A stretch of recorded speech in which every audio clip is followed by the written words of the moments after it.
My parents had a choice, and they chose not to invest in my future. Now, they expect me to invest in theirs. The weight of this expectation, this contradiction, weighs heavily on me every day. I am their only child, yet I feel like an outsider in my own family. Let me take you back to where it all began. Growing up as a single child in a family-centric Asian society, I was accustomed to certain cultural norms. The expectation that parents would sacrifice to ensure their children's education is deeply ingrained. It's almost a given, a non-negotiable part of life. Yet, my parents, influenced by what I can only describe as a westernized view of independence, had different ideas. My childhood was a mix of freedom and loneliness. My parents, who prided themselves on their progressive views, allowed me a level of privacy that was rare among my peers. While my friends navigated curfews and parental scrutiny, I was left to chart my own course. But with freedom came isolation. I often wondered if they were genuinely interested in my life or if they were content with their version of parenting. Hands off and distant. As I approached the end of high school, the pressure to perform academically was immense. College was not just an option. It was the next inevitable step. I had dreams of becoming an engineer, a path that required not only passion and dedication, but also significant financial investment. My parents' income was more than enough to support this dream, yet their response was unexpected. Self-growth, they said. Independence. Strength. Words that sounded hollow to an 18-year-old whose peers were receiving full support from their families. Their decision left me stunned, grappling with a barrage of emotions. Confusion, hurt, and betrayal. I had excelled in my studies, yet here I was, on the brink of being denied the opportunity to pursue my ambitions at a prestigious institution. I remember the conversations with my friends, each one filled with disbelief. "Your parents are crazy," they'd say, and the silent nods of agreement from the elders in our community were more telling than words. In a society where parental support for education is almost sacred, my story was an anomaly. With my dreams of attending a top-tier college dashed, I had no choice but to accept a scholarship from a much lower-ranked institution. It wasn't what I'd envisioned, but it was my only option. The college's prestige, or lack thereof, cast a long shadow on my career prospects. I had to work twice as hard to prove myself, to claw my way up a ladder that seemed insurmountable. Those years were grueling. I sacrificed my 20s to build a stable career, often feeling like I was running a race with weights tied to my ankles. While my peers advanced in their careers, I was still playing catch-up, haunted by what could have been. The resentment I felt towards my parents grew with each passing year. Fast forward to the present, and the tables have turned. My father is retired, and my mother is nearing retirement. Suddenly, their rhetoric about independence and self-reliance seems forgotten. They speak of aging, of needing emotional and physical support. The irony isn't lost on me. The same parents who once preached a version of Western independence now expect me to embody the traditional Asian duty of caregiving. Living in the same city as them, I am their logical choice for support, but I can't bring myself to fulfill that role. Instead, I live separately, visiting them sporadically. Our interactions are marked by a palpable emotional distance. My mother, in her subtle way, tries to guilt me by comparing me to others in our social circle. Children who are dutifully taking care of their aging parents. Each comparison feels like a jab, a reminder of the support I never received. I remind her, time and again, that those children were supported by their parents in their formative years. It's a cycle, a give and take, that my parents chose to break. So I suggested they consider an old age home for the future, a suggestion that was met with silence. It was as if I had proposed the unthinkable, yet I felt no remorse. After all, wasn't this the Western way they so admired? Reflecting on this journey, I find myself in a constant state of conflict.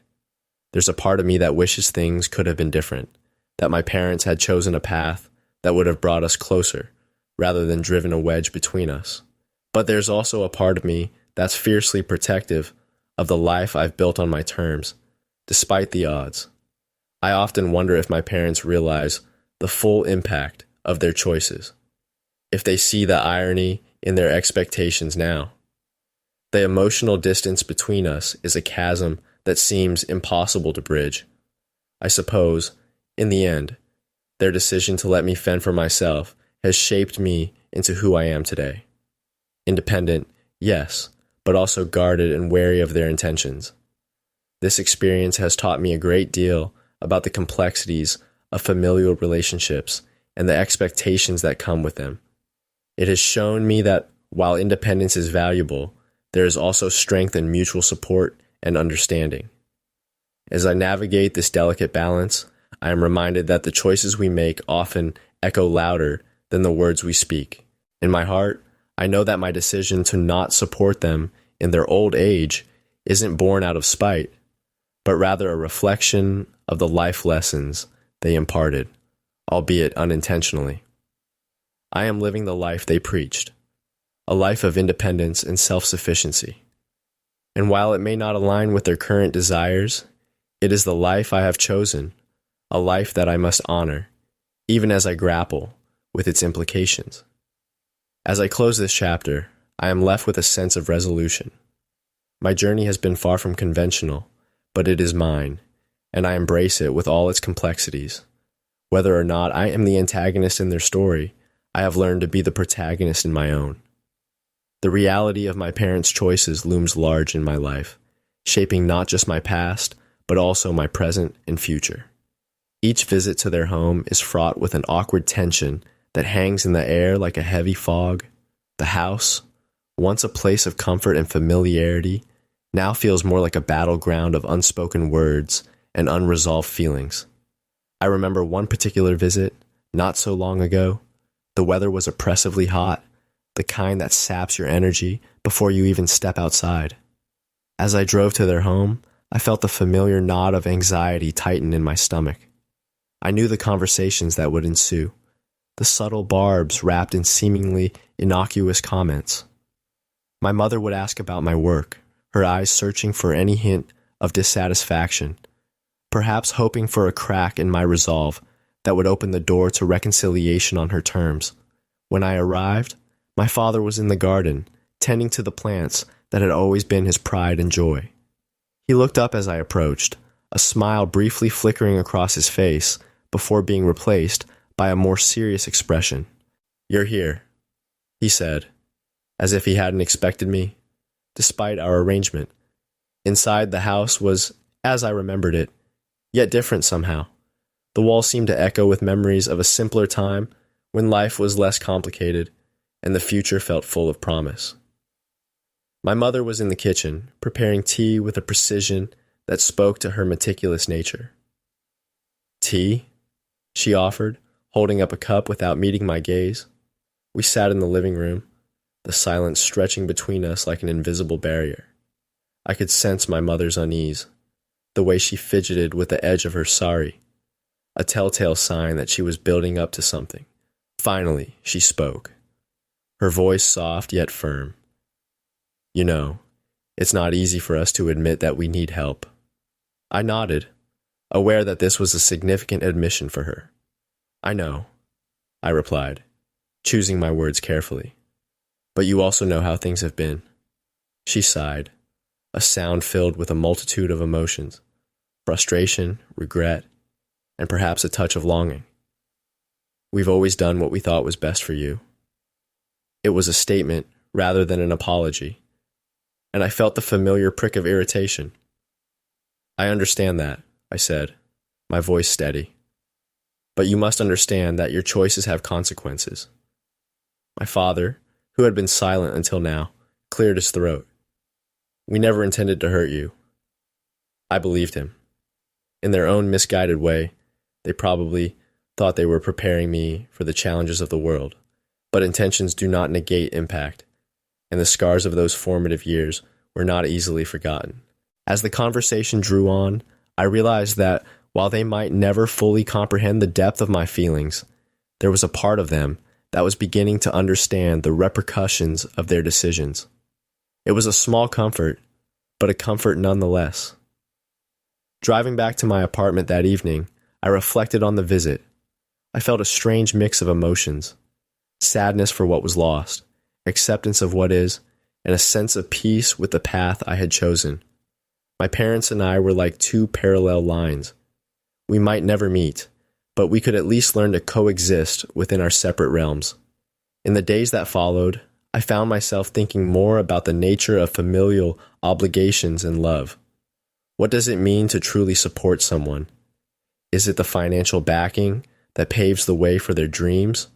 Or is it the emotional foundation that anchors them through life's storms? Perhaps it is both, intertwined in a delicate dance that requires balance and understanding. I realized that my parents had given me some gifts, perhaps not in the way I had wanted or needed, but gifts nonetheless. They had taught me resilience and the importance of self-reliance, lessons that had served me well as I carved out my own path. But as I pondered these thoughts, I couldn't shake the feeling that my parents were also victims of their own upbringing, caught between the traditional values of their heritage and the allure of Western ideals. They had tried to merge the two, but in doing so, perhaps they had lost sight of the importance of balance. This reflection brought a new layer of understanding, and with it, a softening of the hard edges that had defined my relationship with them. I began to see them as flawed individuals doing their best with the tools they had, rather than the distant figures of my youth who had seemed invincible and all-knowing. And so, as I continue to navigate this complicated relationship, I do so with a newfound sense of empathy. While I remain firm in my decision to live my life on my terms, I am also open to the possibility of healing, even if it comes in small, incremental steps. In the end, life is a series of choices, each with its own set of consequences. My parents made theirs, and I have made mine. Whether or not I am the villain in their narrative no longer matters as much as it once did.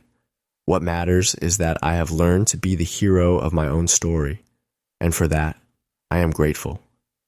More real stories are on the way.